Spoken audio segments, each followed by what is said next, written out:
अब देखिए इस क्वेश्चन में क्या कहा है, 2 मासेज स्मॉल एम है, एक मास कितना है, स्मॉल एम है और एक कैपिटल एम है।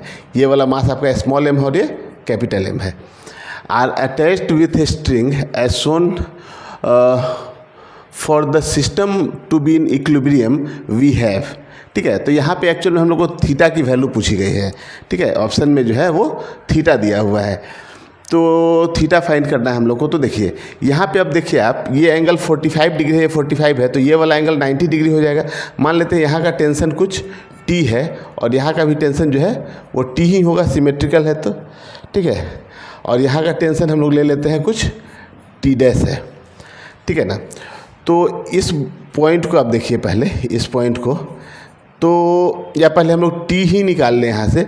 तो देखिए इसका खुद का एम जी एक नीचे की ओर लगेगा, तो एम जी जो हो गया वो नीचे की ओर है, और ये टी है और एंगल 90 डिग्री है, तो हम लोग ऐसा लिख सकते हैं कि T square plus T square is equal to, ठीक है, इन दोनों का रिजल्टेंट ऊपर की ओर जाएगा, तो T square plus T square का अंडर रूट।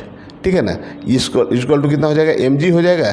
तो यहाँ से देखिए तो 2t स्क्वायर, रूट को इधर ले जाएंगे तो कितना हो जाएगा, एम जी का स्क्वायर, और यहाँ से हम लोग अगर t निकालें तो t इक्वल टू कितना हो जाएगा, एम जी का स्क्वायर बाई 2। तो ऐसा लिख सकते हैं, रूट अंडर लगाना पड़ेगा यहाँ पे, तो यहाँ से t की वैल्यू जो है ना वो निकल के आ जाएगी एम जी बाई रूट 2। यहाँ तो कोई दिक्कत नहीं है, टेंशन की value M G by root 2 आ गई। अब हम लोग इस पॉइंट को बनाते हैं, ये है ना, ये जो मास कैपिटल एम है, इस कैपिटल एम मास को लेते हैं। तो देखिए ये जो आपको टी डैश दिया हुआ है, टी डैश का 2 कंपोनेंट आएगा, एक इधर आ जाएगा टी डैश कॉस थीटा, और ऊपर में आ जाएगा कितना, टी डैश साइन थीटा। ठीक है, इधर की ओर एक टेंशन टी है, ये टेंशन टी, इस टी का भी 2 कंपोनेंट होगा, एक नीचे की ओर एक इधर की ओर है। अब चूंकि एंगल 45 डिग्री है तो 45 ही रहेगा, तो इधर आप टी कॉस 45 लिख लेते हैं, कॉस 45, और नीचे कितना हो जाएगा, टी साइन 45। और ये जो कैपिटल एम मास है तो इसका भी खुद का अपना एम जी नीचे की ओर लगेगा, कैपिटल एम जी, तो ये भी नीचे की ओर लगेगा कितना, कैपिटल एम जी।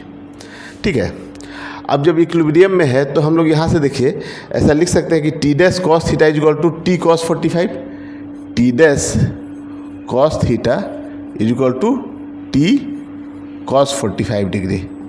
ठीक है, टी की वैल्यू मालूम है हम लोगों को, कितनी दी गई है, M G by root 2, M G by root 2 है, और कॉस 45 भी 1 बाई रूट 2 होता है, तो ये कितना आ जाएगा, यहाँ से देखिए तो एम जी बाई 2 आ जाएगा, है ना। तो यहाँ से टी डैश कॉस थीटा की वैल्यू निकल के आ गई, कॉस थीटा की value. T dash sine theta की बात करें तो देखिए इसकी वैल्यू जो है ना, टी कॉस थीटा कॉस 45, और तो इसकी भी वैल्यू कितनी हो जाएगी, यहाँ से आप देखेंगे तो इसकी वैल्यू भी हो जाएगी एम जी बाई 2। तो यहाँ से देखिए टी डैश साइन थीटा अगर हम लोग लिखें, टी डैश साइन थीटा, तो ये भी कितना हो जाएगा, कैपिटल एम जी और प्लस एम जी बाई 2। अब डिवाइड कर लेते हैं, तो साइन अपॉन कॉस टेन हो जाएगा, तो यहाँ से टेन थीटा, ठीक है ना, इससे इस इक्वेशन को डिवाइड कर देते हैं, तो tan theta is equal to कितना हो जाएगा, पहले हम लोग लिखते हैं capital M G plus small M G by 2 और अपॉन एम जी बाई 2। तो यहाँ से अगर डिवाइड करें तो देखिए यहाँ से ये वैल्यू जो निकल के आएगी, ठीक है ना,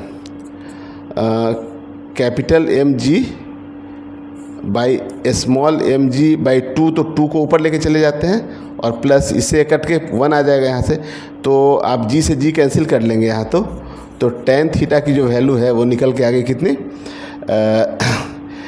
2m by M, 2 capital M by small M और प्लस का 1।